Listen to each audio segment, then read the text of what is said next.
Hello बच्चों, चलिए आज का हमारा प्रश्न है, यदि एक सिक्के को 10 बार उछाला जाता है तो निम्नलिखित की प्रायिकताएं ज्ञात कीजिए। अधिकतम 6 शीर्ष आने की। तो यहाँ से हमें अधिकतम 6 शीर्ष आने की प्रायिकता ज्ञात करनी है। तो इस प्रश्न को करने हेतु तो हमारे पास यहाँ से हमारी मुख्य अवधारणा कार्य करेगी। मुख्य अवधारणा यहाँ से हम लेके चलेंगे। यहाँ से यदि हम P x बराबर R बर्नौली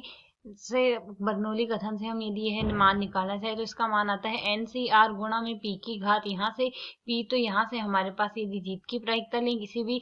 किसी भी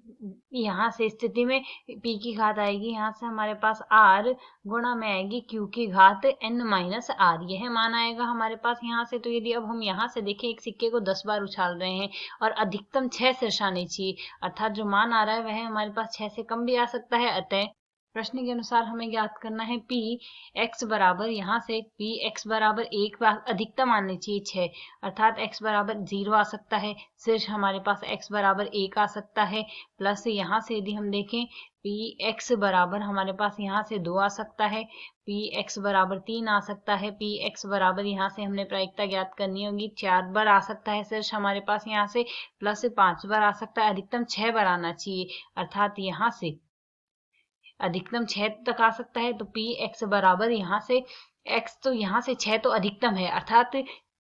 या फिर x बराबर 6 आ सकता है, अर्थात 6 शीर्ष आ सकते हैं। और यह हमने क्या करना है, अधिकतम 6 शीर्ष आने की प्रायिकता हमारे पास यही आएगी, यह हमने ज्ञात करना होगा। तो यदि अब हम इसे यहाँ से सरल करें तो अधिकतम 6 शीर्ष आने की यह स्थिति है, तो इसे यदि हम यहाँ से सरल कर ले तो x बराबर 0 जब हम लेंगे तो मान हमारे पास क्या आ जाएगा, n बराबर, तो हमारे पास, तो यदि अब हम यहाँ से x बराबर r बराबर 0 रखेंगे तो प्रथम स्थिति में हमारे पास मान क्या आ जाएगा, यहाँ से मान आ जाएगा 10c, 0 आ गया हमारे पास यहाँ से, और साथ ही आएगा 1/2 की घात, यहाँ से 0 आ गई, साथ ही आ जाएगा 1/2 की घात आ जाएगी हमारे पास यहाँ से 10। इसी प्रकार 1 रखेंगे तो 10c 1 आ गया, 1/2 की घात आ जाएगी हमारे पास 1, और साथ ही आएगा 1/2 की घात 10 माइनस 1, अर्थात 9 आ गया, प्लस में आएगा 10c 2 आ गया, 1/2 की घात आ गई हमारे पास 2, और 1/2 की घात आ जाएगी हमारे पास 8, प्लस इसके अगला पद देखेंगे तो 10c 3 आएगा, 1/2 की घात है हमारे पास यहाँ से 3, और 1/2 की घात है हमारे पास यहाँ से 7, प्लस 10c 4 आ गया,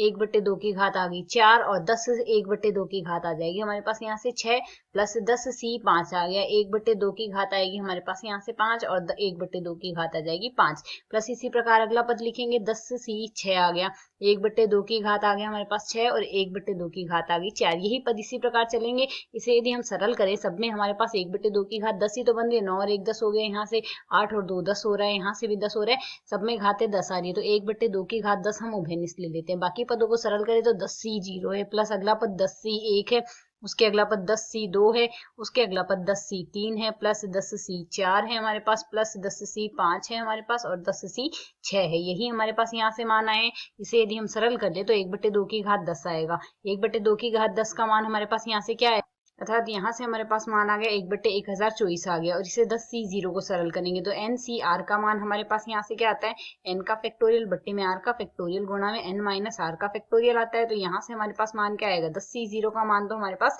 1 आएगा, 10c 1 का मान 10 आएगा, और 10c 2 का मान आएगा 10 गुणा 9 बट्टे में आएगा 2 गुणा 1, यही मान हमारे पास आता है। कुछ इसी प्रकार सरल करते हैं,